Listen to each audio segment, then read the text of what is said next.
So I finally got round to designing and ordering the manufacture of some PCB boards. This is a schematic for the device that I've now put onto a PCB and ordered. And basically, nearly all of my projects require, they're Arduino based, but they require an LCD display and a rotary encoder. And I'm forever having to wire these things up, and then you have to deal with the D-bounce on the rotary encoder. And it all just takes time to even get underway with a project.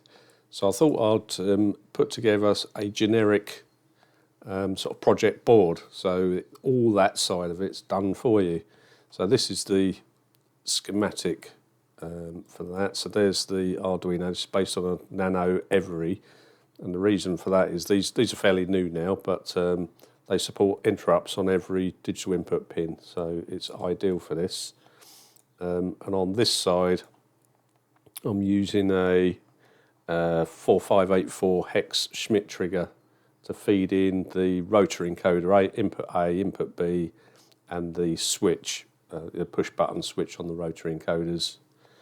And then we just got an RC network resistor and capacitor to sort of absorb the bounce effect from these switches, and then into the Schmitt trigger. Gives you a nice clean square wave signal, and it's rock solid when I've tested it on a breadboard and so on.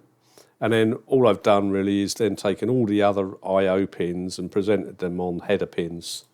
This port here, this connector here, is for the I2C LCD display using the SDA and SCL connectivity. And it's powered here from this 6-volt input.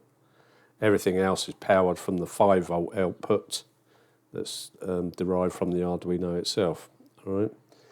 So if we, from that schematic, you then go on and you design your PCB layout. This, by the way, is KiCAD. Okay, this is a free electronic schematic board PCB layout development tool, whatever you want to call it. And it's my first attempt at doing this. So this is the layout I came up with. As you see, it's very similar to the schematic. There's the Arduino Nano. There's my connector for the LCD display. This is a connector for one rotary encoder, and here's a connector for a secondary rotary encoder. These are the resistors and the capacitors. And these are the header pins for all the other GPIOs, so we can make use of those as well. And then see that in a 3D view. There we go, that's what the board's going to look like, hopefully. I've just this moment got it through the manufacturing sort of vetting process. You have to send off a whole load of Gerber files and drill hole files, and they all have to line up correctly and match the manufacturer's requirements.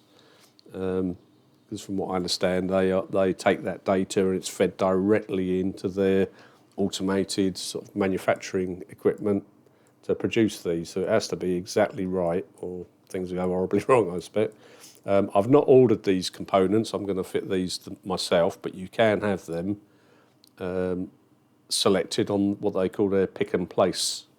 Okay, so you can get the board already pre-populated if you like, but no, I'm gonna do this side myself. So all I've really ordered is this PCB layer. You can see here the traces.